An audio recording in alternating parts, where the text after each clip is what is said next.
thank you, first of all, for the invitation for this very interesting workshop.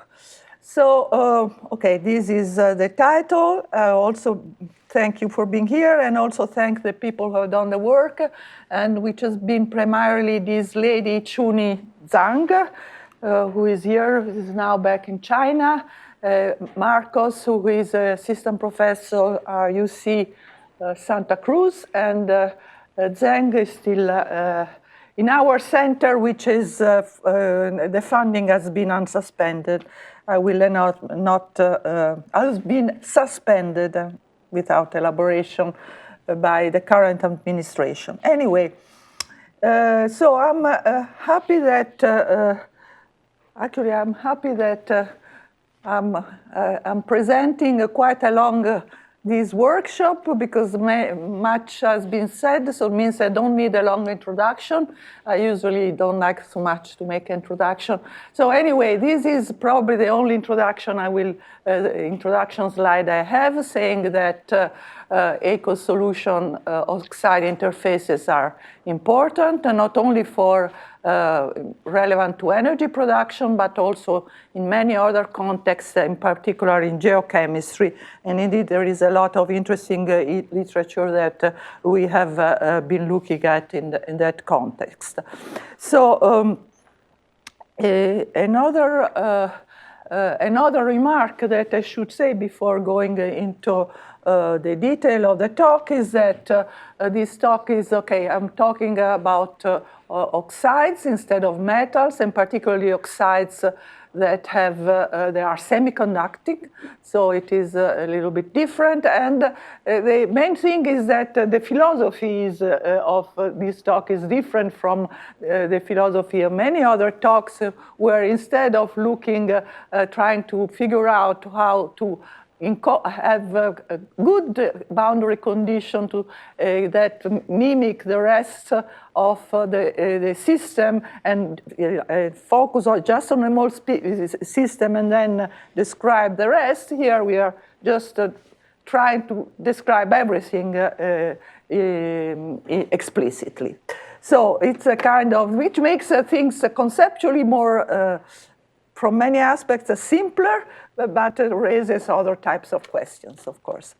So the questions that I like to discuss here are the structure of the electrical double layer, particularly the surface charge and ion distribution, and two validation of experimental validation of these results. One is the differential capacitance and IR spectra. And then I will also like to talk about the effect of an external electric field. So I say also little about the simulation method. It is, we use deep, long-range deep neural network. It is in the way where the long range is introduced, is that electrostatic part includes both the ion contribution and the contribution of the electrons, which are represented by the Vanier centers. So there is we have to store information in the Vanier centers with the second neural network. Of course, this makes the calculation significantly more heavy than the one with a simple deep potential with simple short range. And that's the reason why so far our systems are large, but not really huge. And so this is improving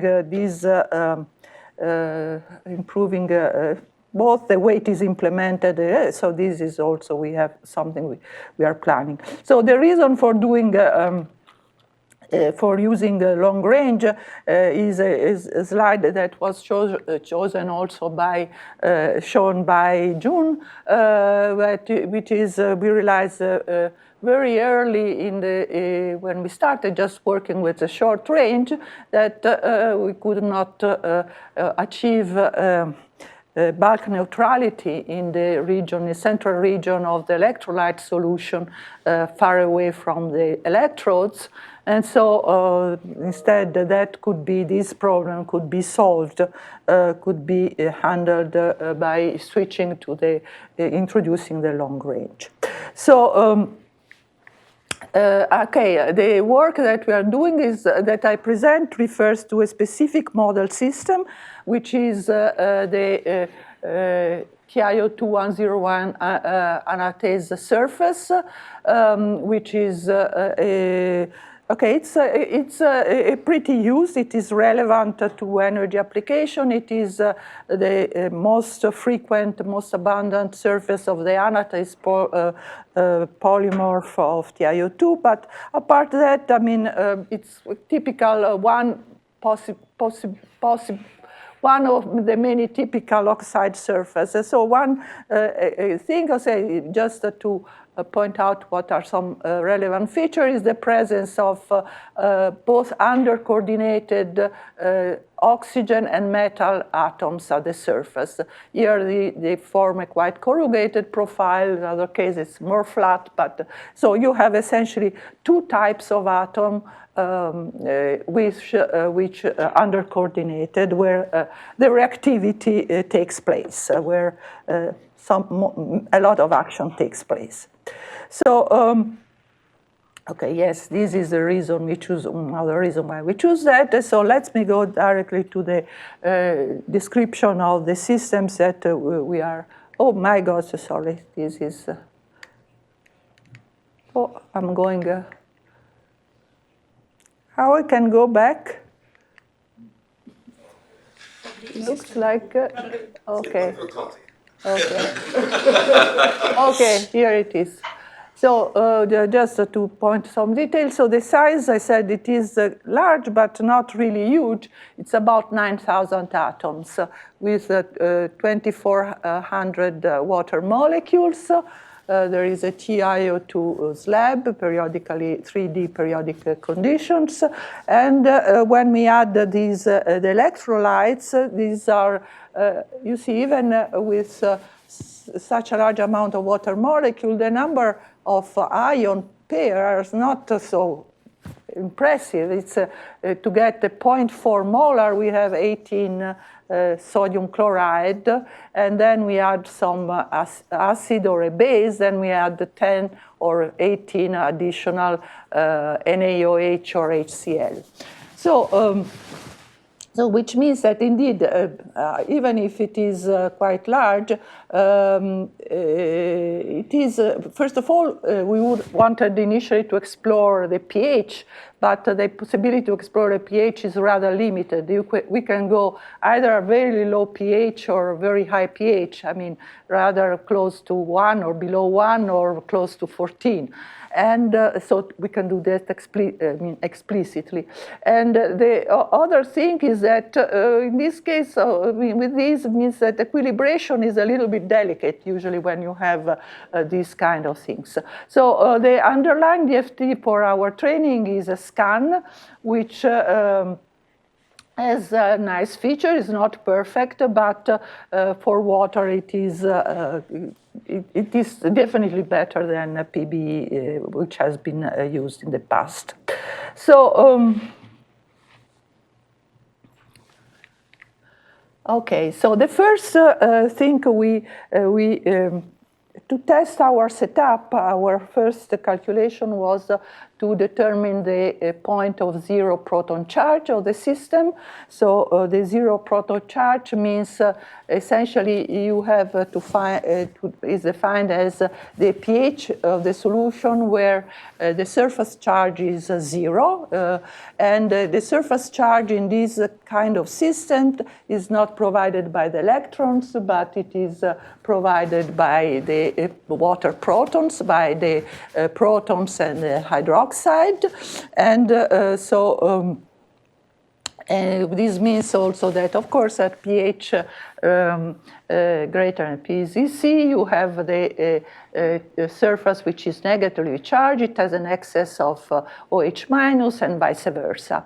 So this is why it is important. This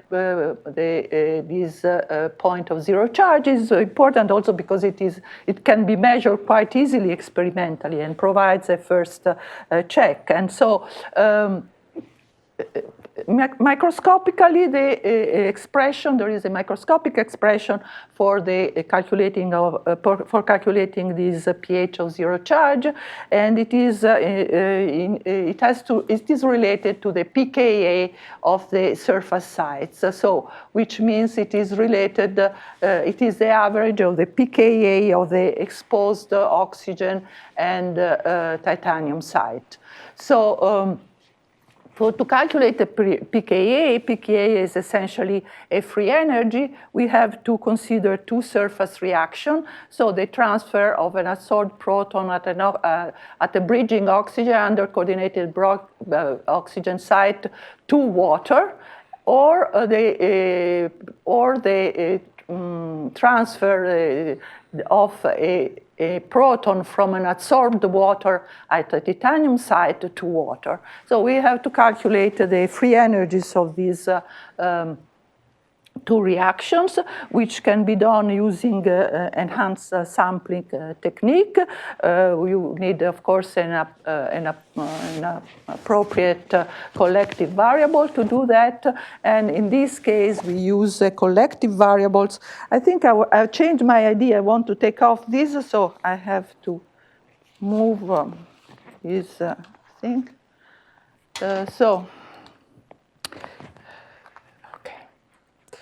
Sorry. So we use this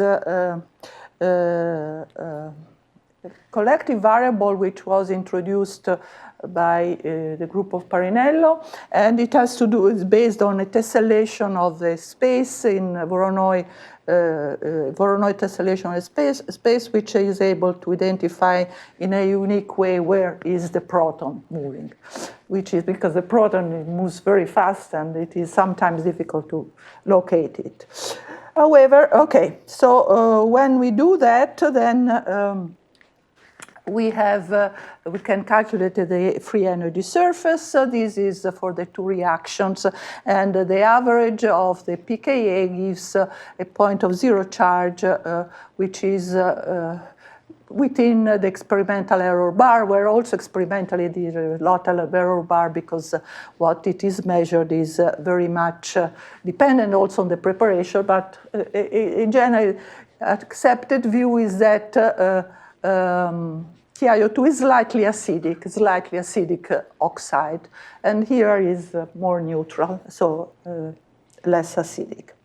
Anyway, so once we have said, okay, this sounds reasonable, then we can start seeing what happens when we had the ions in solution. The starting point was an equilibrated system of sodium chloride, and then we introduced either an acid or a base, and we monitor the surface charge. So the surface charge in the case of the pure sodium chloride is 0. As soon as we add an acid or a base, you see that practically the water ions, here H plus and here OH minus, they get very quickly adsorbed, especially in the basic case, to the surface of the TiO2 of the material. So, and a side remark here, of course, is that all the water ions, they are adsorbed, and no more water ions remains in the middle of the in the middle of the electrolyte, which would seem actually like a non-equilibrium situation where, okay, here there are all the protons, there are no protons here, well, how is it? It's not in equilibrium. And, but the point is, so this is essentially a point of an aspect of a size effect, if you want. Experimentally, if we try to compare, so this type of surface charge that we achieved with the comparable ion concentration, etc., in our electrolyte, but to have this type of surface charge would be in equilibrium with an electrolyte of, say about 3, a pH of about 3. So, but pH about 3 is something that we cannot simulate. It's outside. And so this is because it would require much larger unit cells. So there is this aspect, so well, so within our simulation, this is indeed actually in equilibrium. Okay, so... one short question, but you have enough protons to protonate all the available sites no, on the surface? No. So basically your charge is limited by the amount of, by the system size? Yes. I mean, I think that when they start a bit more protonated, we have a 54 oxygen and 54 titanium. So we have 18 in solution, of these thing, and so they are with two surfaces, so 54, 54, so they distribute, they absorb, but if we start to increase the concentration, I guess that when they start to be very crowded, then you start to lose also protons, and you have to equilibrate between solution and you would in surface. principle be able to estimate this from the pKa's that you've already computed. How much? In principle, yes. If I mean, inspiring from experiment. In experiment, they have a map, so they know when they put these powders they put in solution, how much charge there is on the powder, and what is the pH of the solution. So, I mean, this could be a first starting from that, possibly with it by iteration, probably with some iteration we could arrive, but that would require a huge system and a huge computer time. Okay, so let's go on, and then the first thing that we look at is that what is the structure of the ion distribution near the interface, and so this is the neutral case, so pure sodium chloride, and we see that sodium, which is the orange, forms essentially two Helmholtz, inner Helmholtz plane. One could be the inner Helmholtz plane. There are two well-defined peaks, two states of sodium ion near the interface and on the neutral. And when you change from neutral to acidic or basic, the position of these peaks are always there. It's only the height that changes. So these are well-defined states, but how much populated depends on the pH. The chlorine are more spread and away from the surface.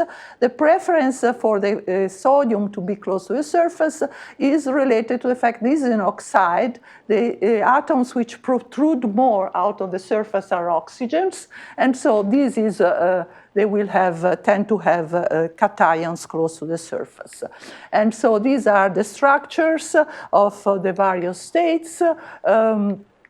For instance, in the closest here, there are the two of so the sodium is typically solvated by 6 water molecules, but 2 of the 2 water molecules are substituted by oxygens of the surface. Here, in this case, instead, there are all 6 water molecules, but 2 of them, or 1 or 2 of them, form hydrogen bonds with the surface. So there is also, here, this is the chlorine with water that form hydrogen bonds. So now we look at the capacitance. So we know what is the formula of the differential capacitance. Which is the change the change of the surface charge density by changing the electrostatic potential drop. So since we have information on the electron, so we here calculate the electrostatic potential as a contribution of the ions, which is, as you would do also in a classical molecular dynamics, and the contribution of the electrons that we have from the Vanier centers. And we have both the centers and the spread of the Vanier functions. And so we can apply that. This is the application of this scheme to a small system where we could do for comparison the DFT calculation. So it reproduces pretty well. So here, just a little bit of wording. Here what I'm plotting is essentially the average electrostatic potential, which is higher in the electrolyte than in TiO2. So there is this big potential, this is a rise rather than the drop. So this would be the potential as seen by an electron. In the next part, I will use the potential turned down, which is the potential seen by a test charge. So, but anyway, this is okay. Okay, this is the psi which enters there. So how this psi changes with changing pH. So this is what we do. And so we compare this, how this height varies. Here the black is referred to the neutral solution. This is with the acid and this is with the base. And the one thing one can notice is that there is and from this one can calculate the capacitance. The capacitance is higher for the basic case with respect to the acidic, essentially because there is a smaller potential drop. Why this is the case? Essentially this is the case because in the basic case we have these sodium ions which can go closer to the surface than the sodium and then screen more efficiently the charge. And so this is, gives a higher capacitance to the at high pH than a low pH. And experimentally, this is an old paper, but this is the qualitative features are the same. So we can see that the qualitative feature we can reproduce. They're not quantitative. We are not trying to do that quantitative, but the qualitative aspect are pretty well reproduced. This is another the prediction that we find in our work is that there is a different fraction of water dissociation in the case of the neutral, basic, and acidic solution. This is something which is related to also what June said. So this is under neutral condition. So there is a part, a fraction of spontaneously dissociated, an equilibrium fraction of spontaneously dissociated water on the surfaces of the TiO2, which is under neutral condition with this potential is about 15%. 14–15%. When we go to basic and acidic, we see an increase in basic solution. There is more water dissociation, and not so much, but it's a slight increase here, but there we see definitely a decrease in water dissociation in the case of the acidic solution. And how this can be understood? They can be understood essentially because when you have, for instance, acidic, you have means that many of the oxygen are protonated. And the fact that they are protonated, they inhibit further dissociation. You can, the proton of water doesn't fill the oxygen and cannot, so this reduces the dissociation. Also in the case of basic, yes, contrary, the oxygen tend to lose the proton, and also the water tend to lose the absorb the titanium sites tend to lose at high pH the proton to the solution. So there is an increase of dissociation. So we were trying to figure out how to validate these, and finally we were able to find Chuni and they were able to find some IR spectroscopy data. So we calculate the IR spectra, which are using these expressions from the autocorrelation of the dipole current. And here is the first result. So here what we do, so here is our calculation is experiment. The black line is pure bulk water. And okay, so this is well known, the OH stretching and the OH bending and the bending mode, and we have quite reasonable, I don't want to go into the details, quite reasonable agreement. Interesting, what happens is that for water at TiO2 interfaces, there is a shift of the peak toward the red and a broadening, which is qualitatively an increase in intensity, which appears to agree quite well qualitatively. What we find is broader than what it is here, but there is a qualitative agreement. So this broadening of the OH stretching on the low frequency side, of course, it suggests that there is a strong hydrogen bonding at the interface.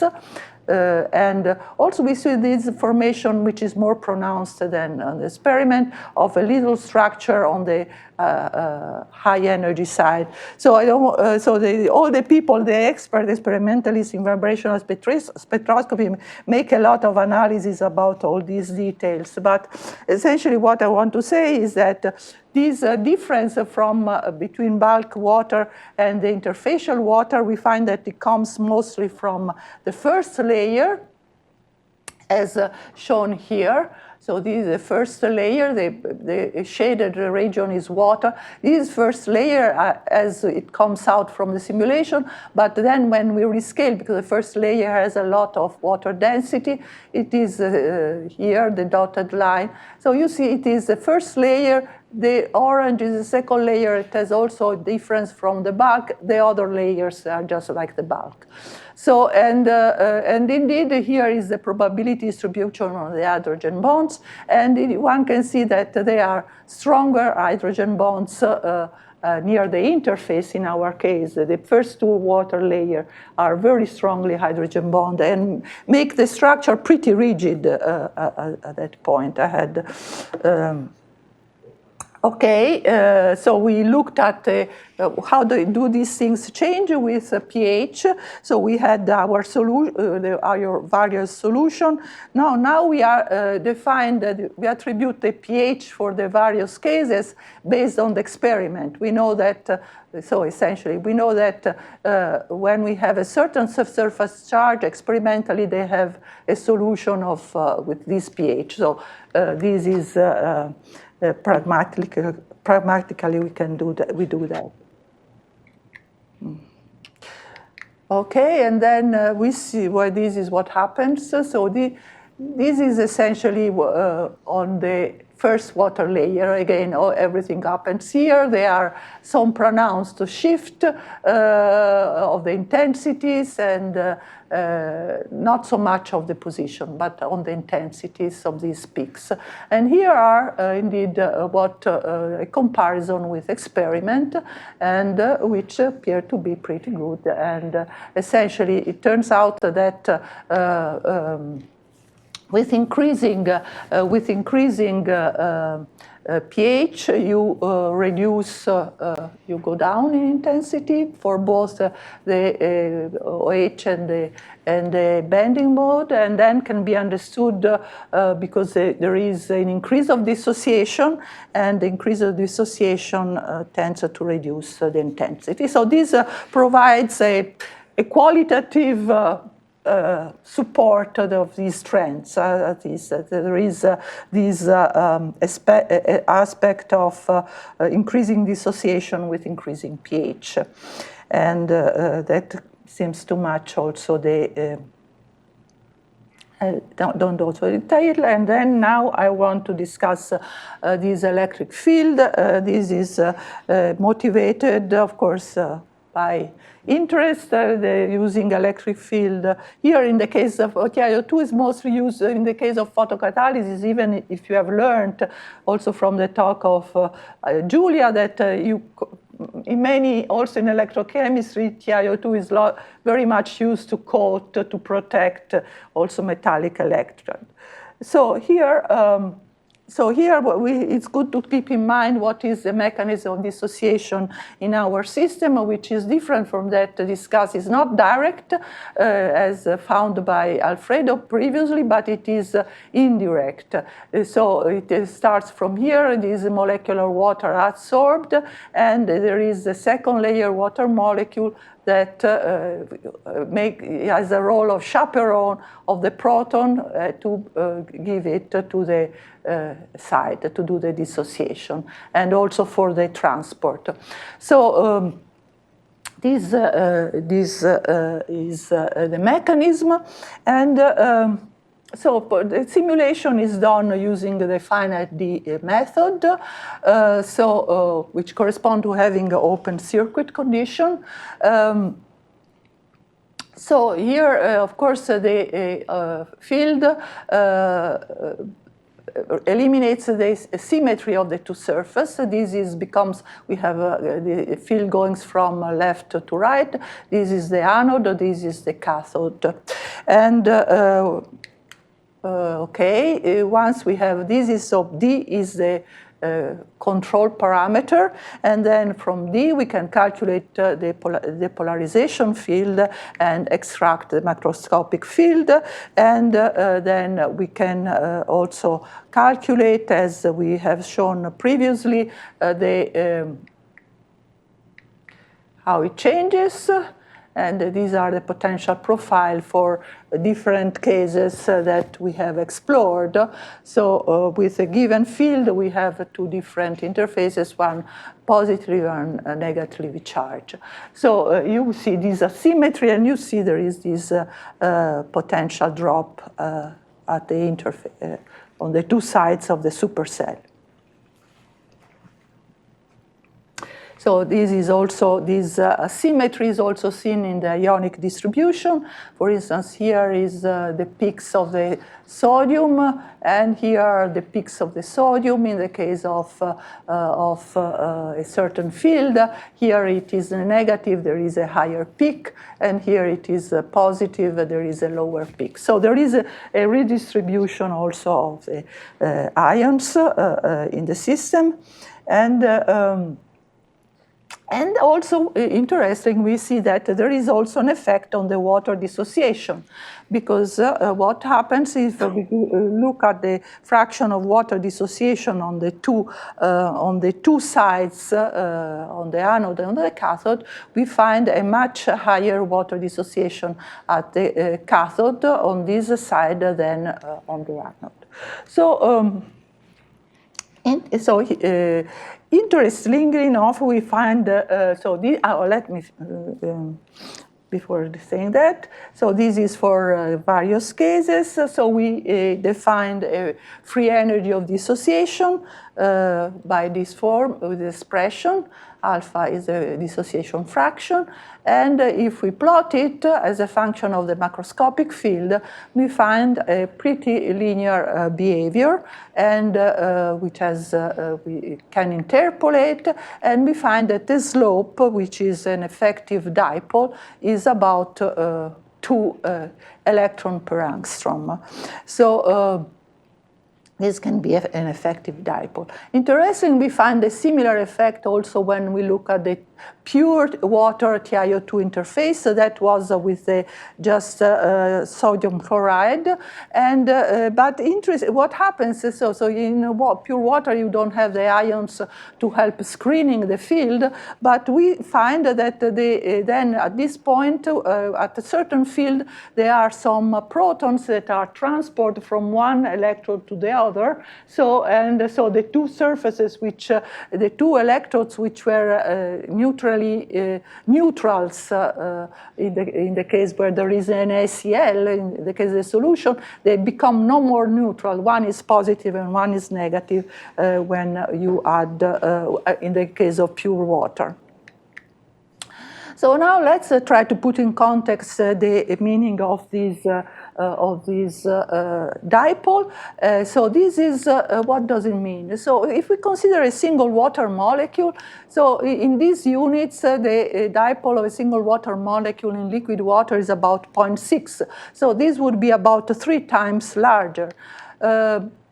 If we look, so we tried to evaluate, we evaluated what is the change in the polarization of the system before and after dissociation of the water molecule by either looking a little environment around the dissociation or looking at the whole system. So actually we find values even lower than these corresponding to the dipole of a single water molecule. In this case, it's really very small. So the question is, what is the origin of this quite large effective dipole, which appears to fit our results? So to do that, we have to have a more microscopic analysis. That was what Chuni and Zheng did. So we can see, so here I return to the picture of the dissociated, dissociated. You see that this dissociation involves these 2 proton transfers, and is favored in this situation because we have a nice configuration where this proton transfer can occur easily. But in the course of the simulation, the things are not always like that. You can find a huge variety of different configurations, and some are more favorable, others are less favorable. And for instance, this one is not at all favorable. So what they thought, what they wanted to do is try to classify all the microscopic dissociation event using a collective variable. And so they try to define a collective variable. This is the purpose, and to associate a free energy of dissociation to this collective variable. So the way they start with a descriptor of a local configuration. They define the environment of the dissociating water molecule, which involves the molecule, the chaperone molecule, and the sites here, which are enumerated. And they have a lot of parameters to describe this configuration, 18. And then when they plot it in the configuration space, they use machine learning to, I don't know exactly how I have done exactly this, I must admit, but they have been able to identify an hyperplane which separates configurations, 0 from 1. So these are configurations that at the next step remain undissociated to those that become dissociated, where a step is about I don't know how much, but a short time. And anyway, then the distance from this hyperplane is a collective variable that they identify. And so they can classify the configuration based on this collective variable. And then they define a dissociation probability. So these are those which N1 psi is the number, population of the molecule that dissociate at the next step, 0 those that do not dissociate, and they define the free energy of dissociation by minus KT logarithm. of this quantity. And then when they plot this free energy of dissociation for a function of psi, they find a very smooth behavior, which indicates generally good indication that is a good collective variable. It is not making strange things. But as it turns out that if we look at the various fields, there is not a significant dependence of this free energy of dissociation on the field strength. Instead, then they look at the population as a function of the function of psi, and here they see that again there is a nice behavior, but here there is a strong dependence on the field. So it's not the free energy of the free energy barrier of a single event which depends on the field, but is the fields induce a redistribution of the molecules. And then if we combine this free energy of the single event with the population change to define an average, a statistical average of the free energy of dissociation, we get something of this type. Okay. Okay, then what they have done, they did the same thing looking at the recombination event. Okay, good. The recombination event, they do the same type of analysis, and they finally arrive at the behavior of the free, this is a statistically average free energy recombination, which has also a behavior, but increases with increasing field. And from this, you can define the free energy difference. So here are the various properties. So this is the free energy of dissociation and dissociated state. Dissociated state is a pictorial. These are these two quantities, and they find the free energy. And this is a quantity that we can compare directly, the delta F we can compare with the one which extracted from the simulation, which is a kind of experimental in our approach. So we can then calculate this delta F, which we call they call microscopic, with the macroscopic that they find from the simulation, and indeed turns out that there is a very nice agreement. So this analysis, okay, shows you what? Okay, let's try to make a summary.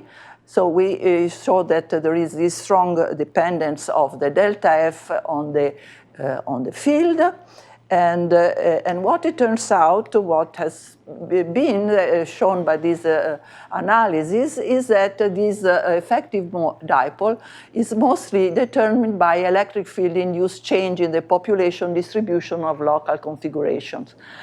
Making it simple, it is essentially this in two words. So we have seen that the dissociation implies this chaperone molecule which is directed towards the surface of the oxide. If the field favors this configuration, it increases the dissociation. If it tends to flip that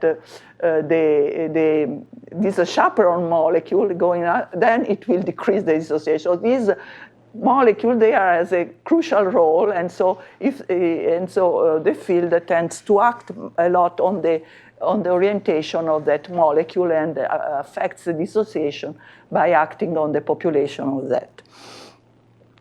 And so another comment is that even a small field can cause a significant change in dissociation, and that it is essentially because the free energy, there is a small free energy difference between molecular dissociation at the aqueous interface. So this is the conclusion.